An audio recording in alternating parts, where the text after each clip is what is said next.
Family, this is Zebra Family Channel. Have you subscribed to the channel? If not, what are you waiting for? Please press the red button and don't forget to like and share. Today, we're going to talk about Mr. Meek, a ranking member in the US Parliament. And I just want us to listen to this man, how fair this man is, and how he thinks about US sanctioning South Africa. Let us listen to him. Clerk shall report the amendment. Amendment to H.R. 2633, offered by Mr. Meeks, New York. Page 2, beginning on line 3. Insert the following new paragraphs and redesignate accordingly. Without objection, further reading of the amendment is dispensed with. The representative is recognized for 5 minutes on the amendment. Thank you, Mr. Chairman. I'm introducing this amendment because I believe that it's extremely important that we acknowledge the fuller history here if we're going to look comprehensively at the United States-South African relations. And if this bill is going to criticize the South African government's decisions, some of which, as I said, I disagree with, just as there's a lot of disagreements that I have with the United States government, and that we've had not only now, but over the years. But so therefore the record should also reflect the terrible decisions that were made in South Africa by South Africa's apartheid regime prior to 1994. Should be clear. So this amendment just restates the basic facts that an apartheid Afrikaner government ruled South Africa between 1940 to the 1990s. That government refused to grant political or civil rights to the nation's black majority. It is also true that this government, the apartheid government of South Africa, imprisoned Nelson Mandela for over 27 years. This apartheid government, who looked at black South Africans having no rights, no ability to vote, no ability to free movement. Yet the United States government did not sanction it. In fact, it was the last country to join to sanction South Africa after the rest of the world had done it. The last one.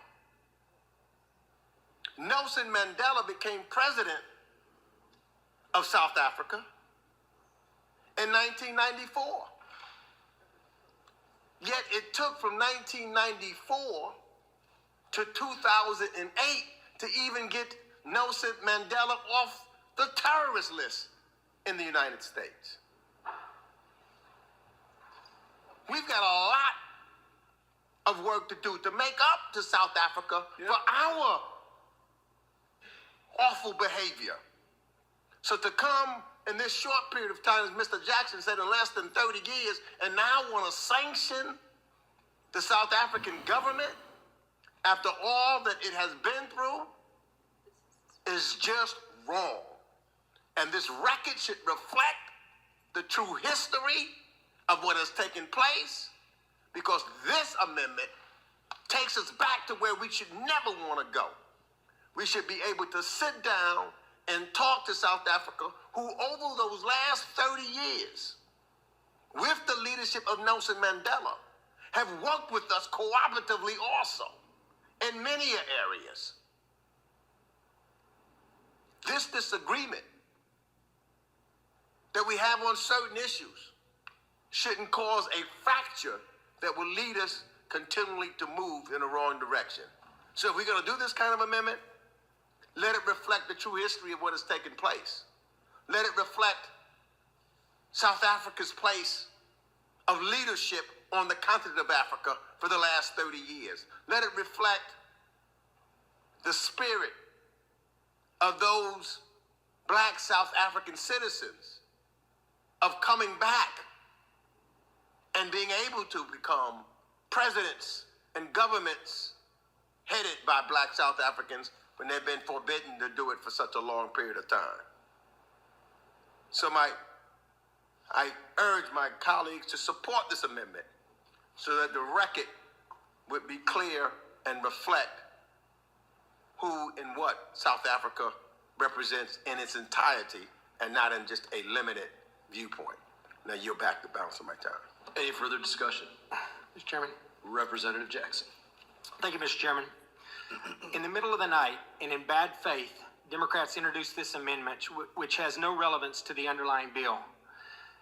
The findings listed in my legislation call out the bad actions by the current South African government. And I don't see any role in going back and looking at past governments and the relationships previously. This is the current South African government and the U.S.-South African relations now. And the ranking member's amendment is nothing more, in my opinion, than an attempt to justify the ANC's egregious actions toward Afrikaner community. Arguing over findings language is frankly a waste of everyone's time, especially considering that findings do not have any bearing on actual law, and regardless, if this amendment were to be adopted, the ranking member would still continue to oppose the underlying bill. I encourage every member of this committee to focus on the relevant bill language and oppose this amendment. And with that, Mr. Chair, I yield back. Any other members seek recognition? Representative Jackson. I would like to lend my support and agreement with our ranking member Meeks, and please tell me it's appropriate for me to introduce an amendment. I may introduce. Okay, thank you so much. Yield back. Yield back. Any other members seek recognition? Seeing none. Representative yields back. I oppose this amendment. There being no further discussion, the question now occurs on the amendment offered by Representative Meeks, number 41. All those in favor signify by saying aye. Aye. All those opposed signify by saying no. No. In the opinion of the chair, the noes have it, and the amendment is not agreed to. Roll call. Roll call vote having been requested. We will postpone that roll call vote. Pursuant to Chair's previous announcement, this vote will be postponed. Any further amendments? Representative. So listening to Mr. Meek, to me, it has suited my heart. It has melted my heart because I feel like he is fair, looking back in history as to how black people were treated in South Africa during the time of apartheid. And the really people who are really running to the US today are the same people who had privilege, and they still live a lavish life in South Africa. But the other ones who are pushing this narrative that there is a lot of genocide going on white farmers in South Africa, which is not true. It has been said, but it doesn't make it true. There is crime in South Africa. We all know that there is crime everywhere in the world. There is nowhere where there is no crime. But in fact, picking on South Africa, saying South Africa, they need to be sanctioned because of the government of South Africa taking a certain stance on something else that doesn't suit the Americans. So I don't think that is fair.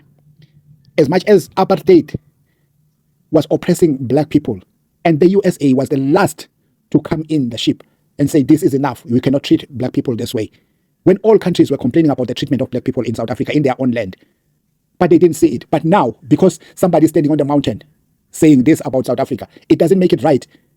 There must be a lot of investigation that should be going on in South Africa. As to the facts, are they the facts as they are delivered, wherever they are delivered, that now USA feels like South Africa is not in line with whatever policies. So, family, what do you think about this? Please drop your comment respectfully. Don't forget to like, share, and subscribe. Subscribe, family. Bravo, bravo.